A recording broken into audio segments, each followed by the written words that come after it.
일본의 근대화 역할에 대해서 어느 정도 비중을 주느냐. 자기들이 만주 진출하고 중일 전쟁을 하기 위해서 군사물자를 필요했던 게 철도였습니다.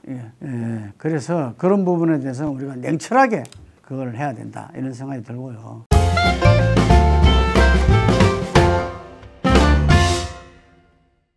네, 안녕하십니까. 한 주간 대한민국의 정치 흐름을 짚어주는 여의도 정치도사입니다. 한국 정치의 영원한 알킬레스건이라 할 수 있는 일본에 대해서 여전히 실끄러운 말들이 많은 상황입니다. 민생에 집중해야 될 국감, 유례없는 경제 위기 속에서 어떻게 이 위기를 파고를 넘어설 것인가, 이게 모아져야 될 국정감사에서 때 아니게 지금 일제시대 이야기가 중심에 오르면서 그 속에서 정치권은 이 친일 프레임이다, 친북 프레임이다, 프레임 논쟁으로 가고 있습니다. 과연 이 모든 것에 기초 있는 일본과의 관계, 그 부분부터 짚어보면서 시작하도록 하겠습니다. 네, 일본. 우리가 축구 시합을 하더라도 월드컵이나 올림픽이 아니더라도 그냥 국가대항전이라도 일본과의 대결에서는 져서는 안 된다는 것으로서 목숨 걸고 싸웠다고 하는 이 국가대표 축구 선수들 이야기를 종종 들을 수 있고, 이건 축구뿐만 아닙니다. 모든 운동 경기에서도 그렇죠. 운동 경기뿐만입니까? 실제로 저는 부산에서 자랐는데요. 부산에서는 NHK 일본 방송이 나옵니다.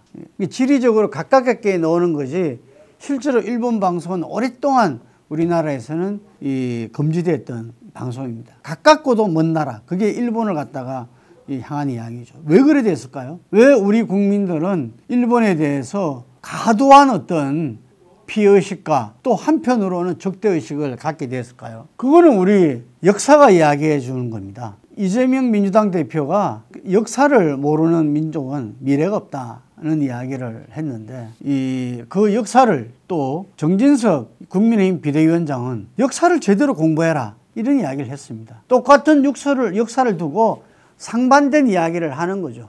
그럼 우리가 그 역사를 한번 짚어보도록 하겠습니다. 우리 학교 다닐 때는, 중고등학교 다닐 때 근현대사 부분에서 아마 가장 시험에 많이 나오고 했던 부분들이 이 일본과의 관계가 중요했습니다. 많이 나왔죠.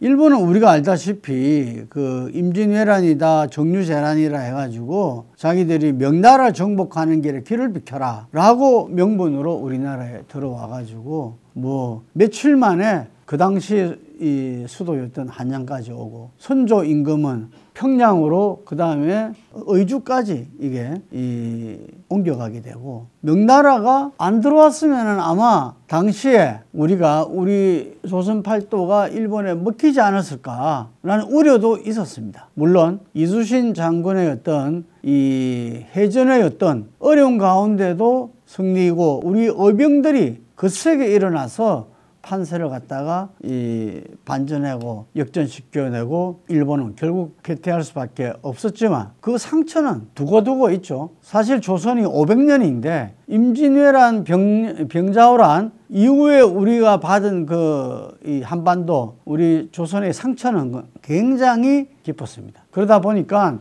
실제로 우리가 그 속에서 사회경제적 기반에 상당수를 갖다가 잃어버리게 되고, 어떻게 말하면 이후에 이 조선왕조의 어떤 발전이 상당히 한계가 규정될 수밖에 없었습니다. 정조에 의해서 르네상스, 새로운 어떤 실학사상에 의해서 실학이 등장하게 되고, 뭔가 우리도 근대화의 새로운 맹화를 일으켰지만, 지금으로부터 100년 전 조선 말기에 불어닥친 그 세계사의 흐름, 그리고 열강들의 다툼 속에서 우리는 가장 우리한테 제국주의의 침략을 가해왔던 일본의 결국 국권을 뺏기고 마는 그런 우리는 역사를 갖고 있습니다. 우리가 일제 36년이라 이야기하죠. 1910년에서 1945년까지 우리는 일제에 의해서 국권이 침탈된 그런 역사를 갖고 있는 겁니다. 우리가 그 이전에도 몽고다, 명나라다, 청나라다, 이런 나라들에게 계속적인 어떤 침략을 받고 항전하고 했지만 나라의 국권은 지켜왔는데, 최초로 국권을 우리는 침탈당했었죠. 그렇기 때문에 그때 겪었던 분들 뿐만 아니라 우리 국민 모두가 일본 하면은 이거는 우리를 짓밟고 우리의 국권을 빼앗아간 침략자, 제국주의자로 선명하게 기억하고 있는 거죠. 그 때문에 일본에 대해서는 남다른 겁니다. 그리고 최근에 본인들은 강제징용자라든지 정신대 문제에 대해서 제대로 된 사과를 하지 않고 대법 판결도 부정하면서, 그러면서 오히려 자기들이 이 1963년에 있었던 한일 조약에 의해서 한일 청구권은 모두 다 끝났다, 이런 식으로 해서 우리가 그거를 강제징용에 대한 배상이나 주장하는 대법 판결이 있었다고 오히려 지금 이제 한일 관계는 얼어붙어 있는 거죠. 누가 가해자였고 누가 피해자인지를 지금 모르는 상황으로 몰고 가고 있는 겁니다. 그래도 이웃 나라와의 어떤 협력이 정치, 경제, 사회, 문화, 안보 면에서 중요하기 때문에 구려개혁을 무릅쓰고 윤석열 대통령이 지난 뉴욕에서 찾아가서 그런 정상회담, 아니 자기들 간담회를 했잖아요. 그렇게까지도 했습니다. 그래서 늘 가깝고도 먼 나라, 정말 관계 복원이 돼야 되지만 밑바닥에는 아직까지 적대 감정이 있을 수밖에 없는 그런 나라가 일본입니다. 그런데 그게 한밀 지금 해상훈련이 벌어졌습니다. 이전에는 일본과의 국민 감성을 갖다가 고려해서 한밀 연합훈련을 하지 않았습니다. 그런데 한미동맹 차원에서 북핵을 갖다가 방어하고 해나가기 위해서 일본이라는 어떤 세력의 어떤 연합이 필요하다고 아마 판단했겠죠. 그래서 한미일 해상훈련을 했던 겁니다. 하지만 야당으로서는 저는 당연한 지적을 했다고 봐요. 이게 우길기, 우리가 생각하면 태평양 전쟁 시기에 그 흔들면서 제국주의 어떤 앞장섰던 깃발, 그 우길기를 건 해군 함정들과 공동훈련을 한 게 웬 말이냐, 우리가 자위대를 인정하는 거냐, 이 문제 제기에서 국힘 입장에서 거기에 대해서 방어 논리를 펴다 보니까 이 부분들이 민주당에서는 친일 프레임으로 몰고 갔고, 그러면은 국힘에서는 우길기는 흔들어대도 그러면은 인공기는 나붓기도 되냐, 이렇게 친부 프레임으로 맞섰죠. 그 와중에 정진석 비대위원장이 조선은 왜 망했을까? 일본군이 침략으로 망한 걸까? 조선은 안에서 썩어 문드러졌고 그래서 망했다. 우리가 이 말을 왜 이런 이야기를 했는지 이해할 수는 있다고 봅니다. 왜냐하면 백년절 구한말 시절의 어떤 세계사의 변함의 대변화의 흐름 속에서 우리가 그 흐름을 쫓아가지 못하고 열강 속에서 뭐 일본만 그거 했던 게 아니죠. 청나라, 러시아, 미국 온 나라가 그냥 우리나라를 이것도 빼앗아가고 저것도 빼앗아가고 하는 와중에 일본이 청일전쟁, 러일전쟁을 승리하면서 우리나라를 외교권부터 가져가면서 급기야 한일합병 1960년대 이뤄냈잖아요. 이게.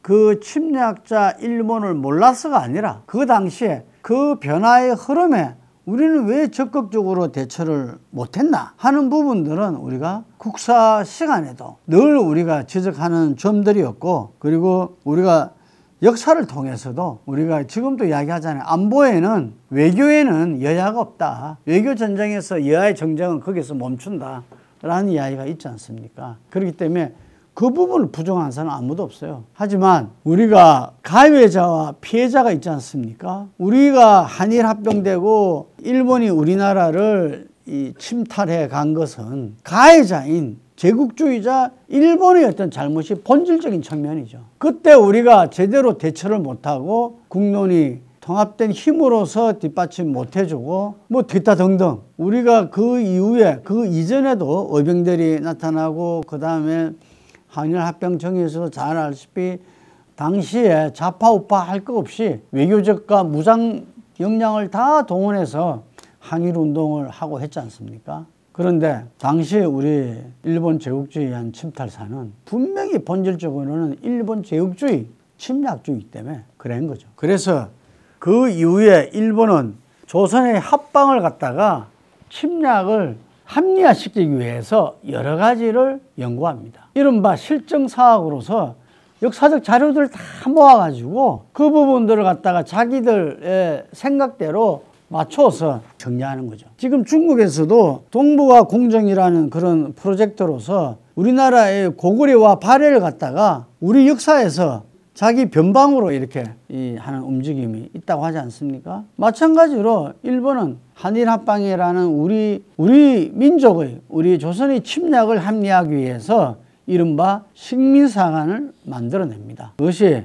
조선사 편찬위원회, 조선사 편수회를 통해서 24,000페이지, 전 35권에 해당되는 조선사를 만들어냅니다. 이게서 이 사람들이 이야기하고자 하는 것은 식민사관은 세 가지죠. 첫 번째는 일선 동조론. 그러니까 일본하고 조선은 하나다. 상당히 다른 민족을 갖다가 높이 우대하는 것처럼 보이지만 한민족은 독자성을 부정하면서 한일 합병이 갈라진 게 오히려 자연스럽게 하나로 합쳐진 거다. 이런 걸 통해서 일본이 우리와 자기들 간의 일체 정책의 어떤 근간이 되는 거였죠. 예. 그 다음에 타율성론입니다. 타율성론 식민사관. 한국사의 전개 과정을 보면은 자율적으로 이루어진 게 없고 외세의 간섭과 압력에 의해서 타율적으로 이루어졌다. 우리 한국 역사가. 그 당군 신화를 아예 실제성과 역사성을 인정하지 않고 중국에 의한 기자, 위만, 한사군 등 중국 지배 세력의 식민지로 우리나라는 출발했다. 들어보셨겠지만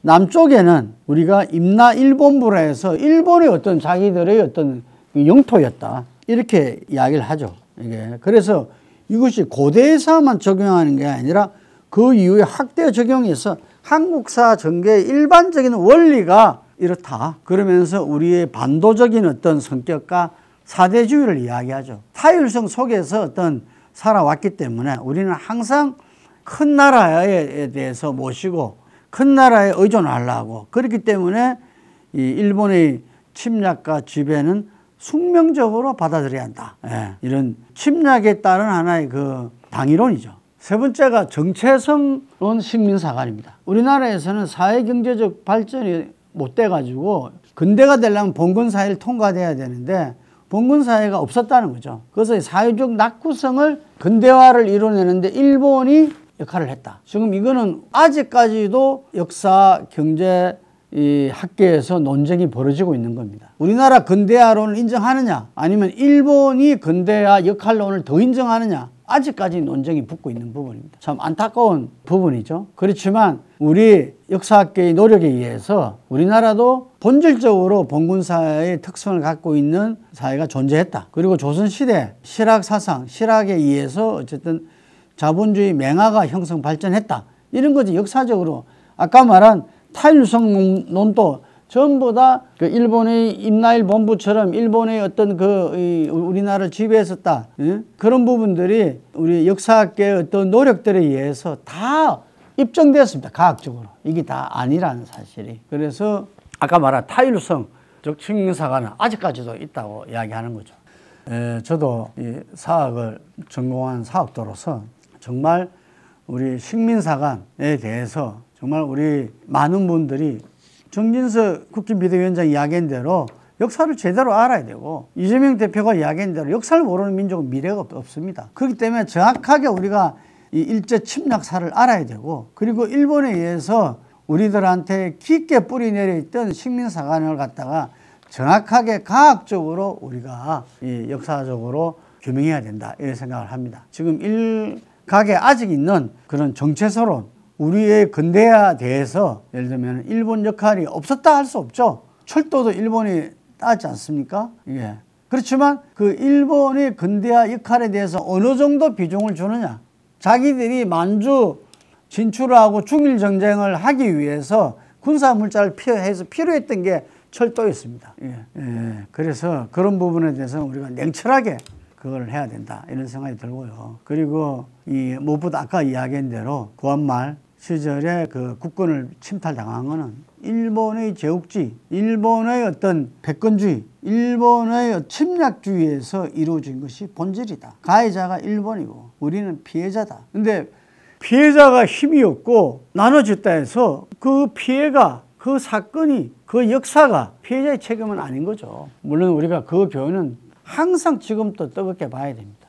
지금 우리가 북핵 위기 속에서 또 한미일, 러시아, 중국, 북한 이래 돼버리면은 북중러 이래 돼버리면 신냉전 시대가 되는 겁니다. 과연 그럴 때 우리 안보가 더욱더 잘 지켜지는지 오히려 불안이 더 커질 수 있는 건지 저는 여기에서는 정치인뿐만 아니라 많은 전문가들이 함께해서 이거는 깊이 있게 논의해야지. 제가 아까 말씀드린 대로 프레임 정쟁, 조지 레이코프가 코끼리 생각하지 마부터 시작돼 가지고 이 정치권에서 가장 지금 현재 캠페인이나 정치활동에서 쓰는 게 프레임 전쟁입니다. 프레임 전쟁이라는 것은 프레임이라는 게 본래 세상을 바라보는 방식을 형성하는 정치적인 구조와 틀을 이야기하는 거거든요. 그 프레임 전쟁은 이것을 갖다가 전략적으로 짜인 틀을 먼저 제시합니다. 그러면은 대중들이 다른 사고의 틀을 갖다가 보다는 거기에 제시된 틀을 먼저 받아들이게 된다는 거죠. 그래서 정치 승리를 이루어내는데 이게 대해서 규정된 이후에 프레임 제시 이후에 이게 대해서 반박을 하게 되면은 오히려 그 프레임을 이미 규정된 프레임을 강화하는 효과가 있다는 거죠. 그래서 지금 프레임 전쟁은 정치권에서는 굉장히 중요한 겁니다. 이게. 그래서 우리 민족 전체의 어떤 정서를 갖다가 못 담는 일본에 대해서 친일, 반일 프레임이라는 것은 상당히 중요하죠. 지난 총선 때도 큰 역할을 했지 않습니까? 그렇기 때문에 제가 생각할 때는 이번에는 친북 프레임을 제시한 거 아니냐. 인공기는 휘날리도 괜찮느냐. 이렇게 친북 프레임을 제시한 거 아니냐. 이렇게 생각을 하고요. 김문수 경제사회 노동위원장도 나와가지고 문재인 전 대통령은 김일성주의자다 이러면서 어떤 친북 프레임 논쟁에 불을 지폈죠. 이런 것들이 다 어찌 말하면 정치권에서는 전략적인 계산된 어떤 발언들 아닌가 싶기도 합니다. 우리가 이 식민사관 프레임 오늘 이야기한 것은 키워드 두 가지인데요. 식민사관에 대해서 알면 알수록 일본의 침략주의 이게 대해서 우리가 명확하게 해야 돼요. 그것이 우리 역사적으로 한일 관계가 우호적으로 하고 협력의 새 시대를 열기 위해서는 과거를 제대로 청산하고 거기에 대해서 반성과 보상이 뒤따라야 되면 역사적으로 증명된 겁니다. 저는 일본이 거기에 대해서 계속 주저하고 오히려 거꾸로 지금 이제 거기에 대해서 우리가 처리하지 않으면 만나주지도 않겠다. 이런 식으로 나오는 것에 대해서는 정말 국민 통합의 힘으로서 저는 우리가 뚫고 내야지 이것을 갖다가 어느 일방의 어떤 정치적인 어떤 이익을 위해서 해서는 안 된다고 보거든요. 이게 여야가 있을 수 없습니다. 이게 분명히 미래도 같이 가야 되지만 과거를 정리하고 미래를 가야 되는 과거를 묻어두고 미래로 갈 수가 없어요. 우리는 개인 인생사도 마찬가지 아니겠습니까? 그런 부분하고 두 번째 정치권의 그 프레임 전쟁이 아주 유용하다는 것은 미국 정치와 또 우리 한국 정치 지난 대선에서도 다 나타났죠. 그렇기 때문에 정치권이 거기에서 이게 자유로울 수 없어요. 하지만 일본에 대한 문제라든지 우리가 경제위기 대책이라든지 이런 문제에서 과연 프레임 전쟁으로 국민들의 민도가 높아지고 수준이 높아지고 정보력이 인터넷 시대에서 달라지지 않습니까? 그 때문에 프레임 전쟁으로서 프레임을 규정함에 의해서 상대 세력을 갖다가 몰아내고 정치적 승리를 하는 이 부분이 언제까지 갈 수 있을 것이냐 저는 회의적입니다. 그리고 그 사이에 나라는 어떻게 되고 국민들은 어떻게 되는 겁니까? 그래서 앞에도 이야기했지만 이번에 한미일 군사 합동훈련에 대한 비판은 과연 어느 것이 우리 안보에 도움이 되는가 하는 그런 건설적이고 정말 국가 안보를 위한 그런 토론과 논쟁이 되어야 된다는 거죠. 지금 경제도 이 경제 위기 극복도 마찬가지고요. 우리가 칼로 흥한 자 칼로 망한다는 말이 있잖아요. 그 프레임 전쟁으로서 정치적 승리는 저는 오래 갈 수가 없다. 그래서 그 유혹에서 네거티브의 유혹이라는 게 있어요. 네거티브라는 것은 포지티브보다도 부정적인 어떤 캠페인은 8배 이상, 어떤 조사에서는 10배 이상의 효과가 있다고 결과도 나온 바 있습니다. 그래서 네거티브의 유혹이라고 그래요. 저는 프레임 전쟁의 유혹, 이 유혹에서 저는 정치권이 벗어나야 된다. 정말 제대로 된 그 실체에 대해서 우리가 나라와 국민을 위한 어떤 토론과 논쟁을 하고 그 결과에 대해서 우리가 또 평가를 통해서 수정해낼 수 있는 그런 나라와 사회로 가야 된다. 그게 오늘 이야기하고 싶은 주제였습니다. 오늘 여기까지 하겠습니다. 감사합니다.